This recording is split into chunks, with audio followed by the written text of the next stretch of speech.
Hello movie lovers, ఈరోజు మనం recent గా హిందీలో రిలీజ్ అయిన అనిల్ కపూర్, బాబీ డయల్, ఆలియా భట్ నటించిన అల్ఫా మూవీని ఎక్స్ప్లెయిన్ చేసుకుందాం. సీత ద్వారా సూపర్ హ్యూమన్స్ ని సృష్టించేందుకు ఫతే ఎందుకు ప్రయత్నించాడు? ఆర్మీ ఆఫీసర్ ని టార్గెట్ చేసింది ఎవరు? అసలు ఆర్మీలో ఏం జరుగుతుంది? అందరూ దక్కించుకోవాలని అనుకుంటున్న ఆ ఆల్ఫా ఇంజెక్షన్ లో ఏముంది? ఇవన్నీ తెలుసుకోవాలంటే మన వీడియోని ఎండింగ్ వరకు చూడాల్సిందే. ఇంకా లేట్ చేయకుండా let's get started. Movie starting లో మనకు విక్రాంత్ కాలనీని చూపిస్తారు. అప్పుడే జరిగిన కార్గిల్ వార్ లో 1000కి పైగా పాకిస్తానీ సోల్జర్స్ ని మన వాళ్ళు చంపేస్తారు. అలాగే మన ఇండియన్ సోల్జర్స్ కూడా కొంతమంది చనిపోతారు. అప్పుడు అక్కడికి లెఫ్టినెంట్ ఫతే సింగ్ లకావత్ వస్తాడు. అతను మాట్లాడుతూ, ఈ వార్ లో మన వాళ్ళు చాలా మంది చనిపోయారు. ఇలా మన వాళ్ళ చావుని నేను చూడలేకపోతున్నాను. అందుకే నేను ఒక ప్రోగ్రామ్ ని తయారు చేశాను అని చెప్తాడు. ఈ ప్రోగ్రామ్ మన నెక్స్ట్ జనరేషన్ కోసం మన సోల్జర్స్ ని చాలా స్ట్రాంగ్ చేస్తుంది. దాని పేరే అల్ఫా. ఈ సీక్రెట్ ప్రోగ్రామ్ మీద ఫతే సింగ్ చాలా కష్టపడతాడు. ఒక 3 సంవత్సరాలు గడిచిన తర్వాత ఒక మినిస్టర్ మీటింగ్ పెట్టి ఆ అల్ఫా సిరం గురించి వాళ్ళకి చెప్తాడు. ఈ సిరం ఇండియన్ సోల్జర్స్ ని చాలా స్ట్రాంగ్ చేస్తుంది. వాళ్ళ థింకింగ్ పవర్ని కూడా చాలా పెంచుతుంది. వాళ్ళు ప్రతి చిన్న సౌండ్ని కూడా అబ్జర్వ్ చేయగలుగుతారు అని చెప్పగానే ఆ మినిస్టర్స్ మాట్లాడుతూ, మీరు డిఆర్డిఓ పర్మిషన్ ఎందుకు తీసుకుని రాలేదు అని అడుగుతారు. అప్పుడు ఫతే సింగ్, ఇది సీక్రెట్ మిషన్. సీక్రెట్ మిషన్స్కి పర్మిషన్స్ ఉండవు అని చెప్తాడు. నేను విక్రాంత్ కాల్ అండర్లో వర్క్ చేశాను. ఆయనకు ఈ అల్ఫా గురించి తెలుసు. ఆయనకు ప్రాబ్లం లేనప్పుడు మీకు కూడా ప్రాబ్లం ఉండకూడదు అని ఫతే సింగ్ చెప్తాడు. ఈ ఒక్క మాటతో మినిస్టర్స్ అందరూ ఆ అల్ఫా ప్రోగ్రామ్ మీద సైన్ చేస్తారు. నెక్స్ట్ సీన్లో మనకు విక్రాంత్ కాల్ భార్యని చూపిస్తారు. తన పేరు జానకి. జానకి ఇప్పుడు ప్రెగ్నెంట్గా ఉంటుంది.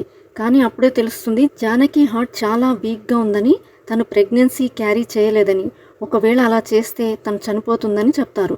తను ప్రెగ్నెన్సీని క్యారీ చేస్తే తన హార్ట్తో పాటు తన వేరే ఆర్గాన్స్ కూడా డ్యామేజ్ అయ్యే ఛాన్సెస్ ఉంటాయి. ఇది విన్న తర్వాత విక్రాంత్ కాల్ ఆ ప్రెగ్నెన్సీ వద్దని చెప్తాడు. కానీ జానకికి మాత్రం ఆ బేబీని వదులుకోవాలని ఉండదు. విక్రాంత్ కాల్కి జానకి హెల్త్ గురించి చాలా టెన్షన్గా ఉంటుంది. కానీ జానకి చెప్పిన తర్వాత తన మాటకు రెస్పెక్ట్ ఇచ్చి సైలెంట్ అయిపోతాడు. అలా ఆలోచిస్తున్నప్పుడు విక్రాంత్ కాల్కి అల్ఫా సిరం గుర్తొస్తుంది. తన భార్యని రక్షించుకోవడం కోసం ఆ అల్ఫా సిరంని జానకికి ఇంజెక్ట్ చేస్తాడు. అప్పటి నుంచి జానకి హెల్త్ చాలా బాగుంటుంది. తన హార్ట్తో పాటు మిగతా ఆర్గన్స్ కూడా చాలా బాగా వర్క్ చేస్తూ ఉంటాయి. ఇది చూసిన తర్వాత డాక్టర్స్ కూడా చాలా షాక్ అవుతారు. ఇది మెడికల్ మిరాకిల్ అని చెప్తారు. కానీ తను అల్ఫా సిరం జానకికి ఇంజెక్ట్ చేశాడని ఎవరితో చెప్పుకోడు. కొన్ని నెలలు గడిచిన తర్వాత ఏ సోల్జర్స్కి అయితే ఆ అల్ఫా సిరంని ఇంజెక్ట్ చేశారో వాళ్ళందరికీ సైడ్ ఎఫెక్ట్స్ చూపించడం స్టార్ట్ అవుతుంది.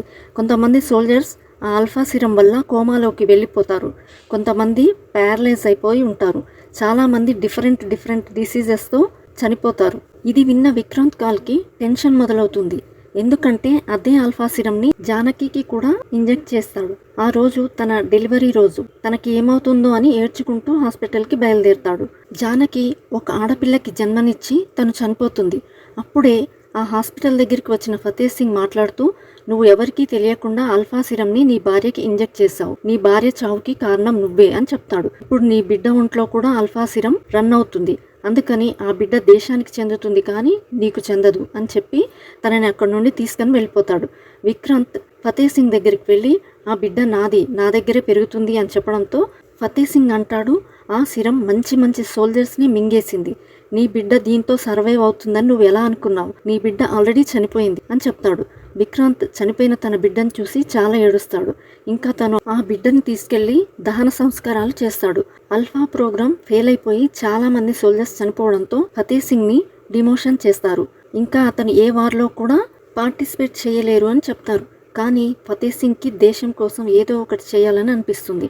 అందుకనే అతను ఒక అన్నోన్ పర్సన్తో మాట్లాడుతూ, నాకు కొంతమంది మనుషులతో పాటు కొంచెం డబ్బు కూడా కావాలి అని అడుగుతాడు. ఆ తర్వాత ఫతే సింగ్ డాక్టర్ వర్గీస్ని తీసుకుని ఒక సీక్రెట్ ప్లేస్కి వెళ్తాడు. ఆ సీక్రెట్ ప్లేస్ రాజస్థాన్ ఎడారిలో కట్టిన ఒక ల్యాబ్. ఎందుకంటే ఫతే సింగ్ అల్ఫా ప్రోగ్రామ్ని మళ్ళీ స్టార్ట్ చేయాలని అనుకుంటాడు. డాక్టర్ వర్గీస్ ఇంకా ఫతే సింగ్ ఆ ల్యాబ్లోకి వెళ్ళిన తర్వాత వాళ్ళకి అక్కడ ఒక పాప కనిపిస్తుంది. తనని ఒక చోట ఐసోలేషన్ చేసి పెడతారు. ఆ పాపను చూస్తూ ఫతేహ్ సింగ్ అంటాడు, ఈ పాప విక్రాంత్ కూతురు.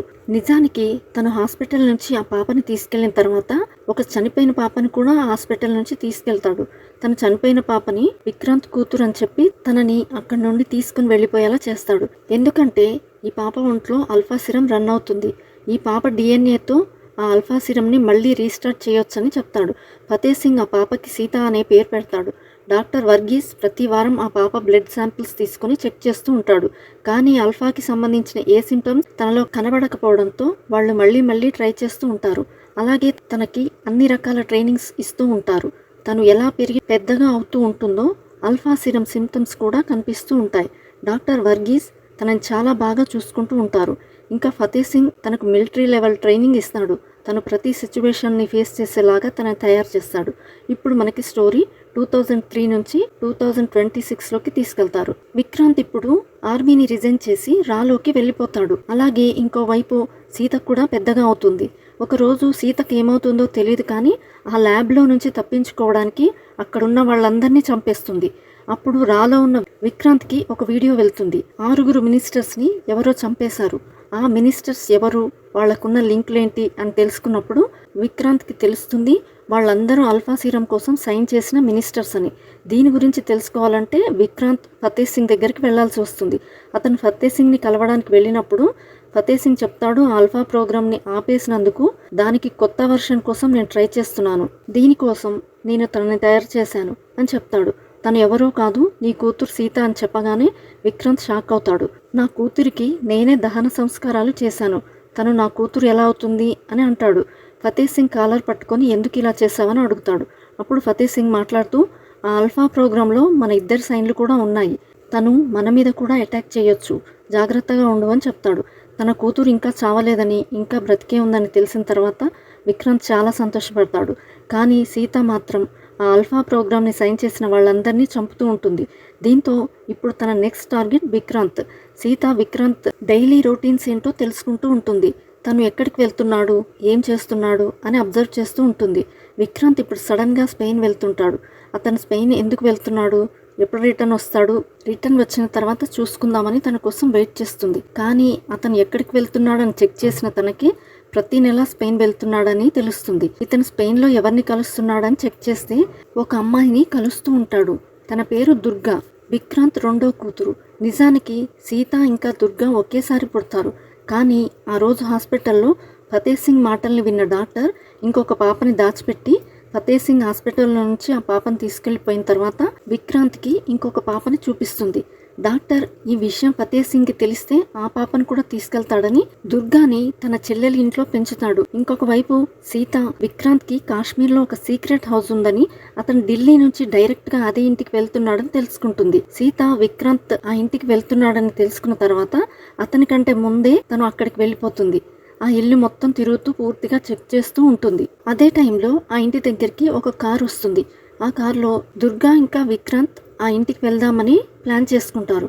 కానీ దుర్గా ముందుగానే వచ్చేస్తుంది. దుర్గా ఇంటి లోపలికి వచ్చేసిన తర్వాత సీత అదే ఇంట్లో దాక్కుని వెయిట్ చేస్తూ ఉంటుంది. కానీ దుర్గాకి అర్థమైపోతుంది ఆ ఇంట్లో ఇంకెవరో ఉన్నారని. దీంతో దుర్గాకి ఇంకా సీతకి పెద్ద ఫైట్ అవుతుంది. దుర్గాకి సీత గురించి ఆల్రెడీ అంతా చెప్పేస్తాడు. వాళ్ళ చెల్లెలు బ్రతికి ఉందని తెలుసుకున్న తర్వాత దుర్గా చాలా సంతోషపడుతుంది. వాళ్ళిద్దరి మధ్య ఫైట్ జరుగుతున్నప్పుడు దుర్గా సీతతో నేను నీ చెల్లెల్ని అని చెప్పడానికి చాలా ట్రై చేస్తుంది. ఎన్నో సంవత్సరాలు ల్యాబ్లో పెరిగిన సీతకి అసలు ఏ ఇమోషన్ తెలియడం లేదు. దుర్గా ఎన్నిసార్లు చెప్పడానికి ట్రై చేసినా కూడా సీతలో ఏ ఇమోషన్ కనబడదు. అప్పుడే అక్కడికి విక్రాంత్ వచ్చి సీత మీద గన్ పెడతాడు. సీత విక్రాంత్ చెప్పిన మాటలన్నీ వింటుంది. ఇంకా చాలా ఎమోషనల్గా విక్రాంత్ దగ్గరికి వెళ్ళి అతన్ని కొట్టి అక్కడే బంధిస్తుంది. దుర్గా ఈయన మన నాన్న అని సీతతో చెప్పినా కూడా తను రియాక్ట్ అవ్వదు. నీ లైఫ్కి నా లైఫ్కి చాలా డిఫరెన్స్ ఉంది. నా జీవితం మొత్తం ల్యాబ్లోనే గడిపాను. నాకు బయట ప్రపంచం ఎలా ఉంటుందో కూడా తెలియకుండా నన్ను పెంచారు అని చెప్తుంది. సీత దుర్గాతో మాట్లాడుతూ నీ 18th బర్త్డేని నువ్వు చాలా గ్రాండ్గా సెలబ్రేట్ చేసుకుని ఉంటావు, కానీ నేను మాత్రం నా 18th బర్త్డే రోజు నా ఫస్ట్ మర్డర్ చేశాను అని చెప్తుంది. తనకు 12 years వచ్చిన తర్వాత ఆ ఆల్ఫా సిరం తన ఒంట్లో సిస్టమ్స్ చూపించడం స్టార్ట్ చేస్తుంది. ఆ తర్వాత నుంచి తన బ్లడ్ శాంపిల్స్ తీసుకొని ఆల్ఫా నుంచి కొత్త వేరియంట్ కనుక్కోవడానికి ట్రై చేస్తూ ఉంటారు. ఆ రోజు నుంచి ఫతేహ్ ఏం చెప్తే తను వింటుంది. అతను ఎవరిని చంపమంటే తను అతన్ని చంపుతుంది. చిన్నప్పటి నుండి డాక్టర్ వర్గీస్ తనని చాలా బాగా చూసుకున్నారు. కానీ ఒకరోజు ఫతేహ్ సింగ్ వర్గీస్ని చంపమని చెప్తాడు. అతను ఒక దేశద్రోహి అని, దేశద్రోహులకు మరణం మాత్రమే శిక్ష అని చెప్తాడు. అలా సీత వర్గీస్ని చంపడానికి బయలుదేరుతుంది. వర్గీస్ సీత కోసం వెయిట్ చేస్తూ ఉంటాడు. అతను సీతతో మాట్లాడుతూ, అల్ఫా సిరంలో కొత్త వేరియంట్ని కనుక్కోవడానికి నీ బ్లడ్ శాంపిల్స్ని తీసుకున్నాం. ఆ సిరంని ఫతేహ్ సింగ్ చాలామంది సోల్జర్స్కి ఇంజెక్ట్ చేశాడు.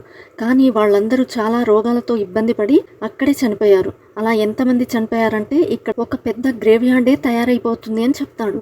కానీ ఇంకా నీ బ్లడ్ని అలాగే టెస్టింగ్ కోసం తీస్తూ ఉంటే నువ్వు చనిపోతావని చెప్తాడు.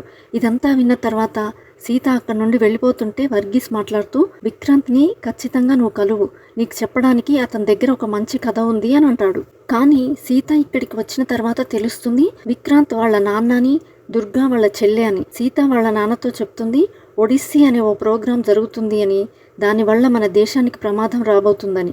అప్పుడే ఆ సీక్రెట్ హౌస్ దగ్గరికి ఫతేహ్ సింగ్ మనుషులు చేరుకుంటారు. ఇంకా వాళ్ళ మీద అటాక్ జరుగుతున్నప్పుడు విక్రాంత్ వాళ్ళ ఇద్దరి కూతుర్లని వెనక డోర్ నుంచి పంపించేస్తాడు. ఇంకా అతను ఒక్కడే వాళ్ళందరితో ఫైట్ చేసి గెలుస్తాడు. విక్రాంత్ వాళ్ళ ఇద్దరి కూతుర్లని ఒక సేఫ్ హౌస్కి వెళ్ళమని చెప్తాడు. ఆ జర్నీ చాలా పెద్దగా ఉండడంతో 75 అవర్స్లో వాళ్ళు అక్కడికి చేరుకోవాలి. సీత ఇంకా దుర్గా ఆ జర్నీలో చాలా చోట్ల ఆగుతారు. దుర్గా సీతని నా చెల్లెలు అని ఫీల్ అవుతూ ఉంటుంది. కానీ సీత మాత్రం ఎటువంటి రియాక్షన్ లేకుండా ఉంటుంది. ఒక సమయంలో సీతను అడుగుతుంది, నీకు అసలు భయమే వేయదా అని. అప్పుడు సీత మాట్లాడుతూ, నాకంటూ ఎవరూ లేరు, అందుకనే నాకు భయం లేదు అని చెప్తుంది. 75 అవర్స్ జర్నీని వాళ్ళు 63 అవర్స్లోనే కంప్లీట్ చేస్తారు. కానీ సీత ఇంకా దుర్గా సేఫ్ హౌస్కి చేరుకున్న తర్వాత అది సేఫ్ హౌస్లా కనిపించదు. అదేదో ఒక ఆశ్రమంలా కనిపిస్తుంది. అక్కడ కూర్చున్న ఒక సాధు విక్రాంత్ వాళ్ళిద్దరినీ ఇక్కడికి ఎందుకు పంపించాడు అని ఆలోచిస్తూ ఉంటాడు. అప్పుడే అక్కడికి వచ్చిన ఫతేహ్ సింగ్ మనుషులు ఆశ్రమం మీద దాడి చేయడం స్టార్ట్ చేస్తారు. సీత ఇంకా దుర్గా అక్కడికి వచ్చిన వాళ్ళందరితో ఫైట్ చేస్తూ ఉంటారు. వాళ్ళిద్దరి ఫైటింగ్ చూసి అక్కడికి వచ్చిన వాళ్ళందరూ టెన్షన్ పడుతూ ఉంటారు. ఇంతలో దుర్గా భుజానికి ఒక బుల్లెట్ తగులుతుంది. అలా ఫైట్ జరుగుతున్నప్పుడు ఒక అతను సాధువు దగ్గరికి వెళ్ళి చంపాలని ట్రై చేస్తాడు. కానీ సాధువుని ముందు నుంచి చూసిన ఒక అతను ఇతను సాధు కాదు, కబీర్ అని చెప్పి అక్కడి నుండి పరిగెడతాడు. అక్కడికి వచ్చిన వాళ్లలో సగం మంది కబీర్ పేరు వినగానే పారిపోతారు. కానీ కొంతమంది కబీర్తో ఫైట్ చేయడానికి రెడీ అవుతారు. కబీర్ వాళ్ళందరితో ఫైట్ చేస్తూ సీతాని ఇంకా దుర్గాని అక్కడి నుండి వెళ్ళిపోమని చెప్తాడు. దుర్గా చేతికి గాయం అవ్వడంతో కబీర్ వాళ్ళని ఒక ప్లేస్కి వెళ్ళమని చెప్తాడు. విక్రాంత్ ఫతేహ్ సింగ్ని పట్టుకోవడానికి ఒక ప్లాన్ వేసి అక్కడికి పిలుస్తాడు. కానీ ఫతేహ్ సింగ్ చాలా డేంజరస్ మనిషి.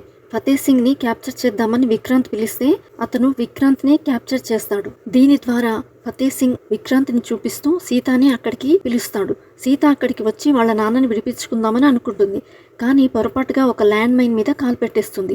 అప్పుడే అక్కడికి వచ్చిన ఫతేహ్ సింగ్ మాట్లాడుతూ, నువ్వు నా ట్రైనింగ్ని మర్చిపోయావు, తొందరపాటులో వచ్చి నా దగ్గర ఇరుక్కున్నావు అని అంటాడు. మీకు నా ప్లాన్ గురించి తెలుసుకోవాలని ఉంది, ఒడిస్సీ అంటే ఏంటో తెలుసుకోవాలని ఉంది, కానీ నాకు అల్ఫానే కావాలి అని అంటాడు. అతను ఒక దేశభక్తుడని చెప్పుకుంటాడు, కానీ అతడు అతని దేశానికే దేశభక్తుడు అని చెప్తాడు. అప్పుడు ఫతేహ్ సింగ్ అతని ఫ్లాష్ బ్యాక్ గురించి చెప్పడం స్టార్ట్ చేస్తాడు. అతను పాకిస్తాన్ నుంచి ఇండియాకి వచ్చాడని, ఇక్కడ ఒక ఫ్యామిలీ మొత్తాన్ని లేపేశాడని, అందులో ఒక అతని ఐడెంటిటీని తీసుకుని అతను ఇండియన్ లాగా మారిపోయాను అని చెప్తాడు. అతను ఇండియాకి వచ్చిన తర్వాత ఆర్మీలో చేరడానికి చాలా కష్టపడి తర్వాత అతను లెఫ్టినెంట్గా మారాడని, ఆ తర్వాత అతని ప్రమోషన్స్ కూడా వచ్చాయని చెప్తాడు. అలాగే కార్గిల్లో చనిపోయిన చాలామంది ఇండియన్స్ని అతనే చంపానని ఒప్పుకుంటాడు. కానీ ఇప్పుడు అల్ఫా గురించి సీతాతో మాట్లాడుతూ, నాకు నీ అవసరం లేదు, ఎందుకంటే నీ చెల్లెలు దుర్గా నా దగ్గర ఉంది, మీరిద్దరూ ట్విన్స్ అని నాకు తెలిసిపోయింది, ఇప్పుడు నా ట్రయల్స్ అన్ని దుర్గా మీద టెస్ట్ చేసుకుంటానని చెప్పి విక్రాంత్ని సీతని ఆ ల్యాండ్ మైన్స్ మధ్యలో పెట్టేసిన తర్వాత అతను అక్కడి నుండి వెళ్ళిపోతాడు. సీత వాళ్ళ నాన్నను కాపాడుకోవడానికి చాలా కష్టపడి ఫైనల్లీ సాధిస్తుంది. ఇంతలో ఆ ల్యాండ్ మైన్స్ ఉన్న ఇల్లు పేలిపోతుంది. కానీ వాళ్ళిద్దరూ అక్కడి నుండి తప్పించుకుంటారు. ఫతేహ్ సింగ్ ఉన్న ప్లేస్లో చాలామంది పాకిస్తానీ సోల్జర్స్ కూడా ఉంటారు. ఇది ఇండియన్ సోల్జర్స్కి తెలిసిపోయిన తర్వాత ఫతేహ్ సింగ్ వాళ్ళందరినీ ఒక చోట బంధిస్తాడు. ఇదే వీళ్ళు ప్లాన్ చేసిన అసలైన ఒడిస్సీ. విక్రాంత్ ఇంకా సీత ఒక చాపర్ ద్వారా ఆ ఏరియాకి వస్తారు.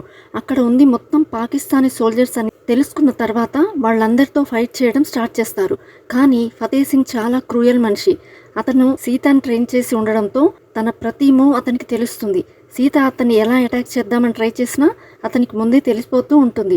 అప్పుడు సీత మాట్లాడుతూ, నా ప్రతి మూవ్ నీకు తెలుస్తుంది, నువ్వు ఒక ఇండియన్ సోల్జర్ అయి ఉంటే నేను నీ చేతిలో ఖచ్చితంగా ఓడిపోయేదాన్ని, కానీ ఇప్పుడు మాత్రం ఓడిపోయే క్వశ్చనే లేదు అని చెప్తుంది. దుర్గా అక్కడి నుండి తప్పించుకొని అక్కడున్న ఇండియన్ సోల్జర్స్ ని కూడా కాపాడుతుంది.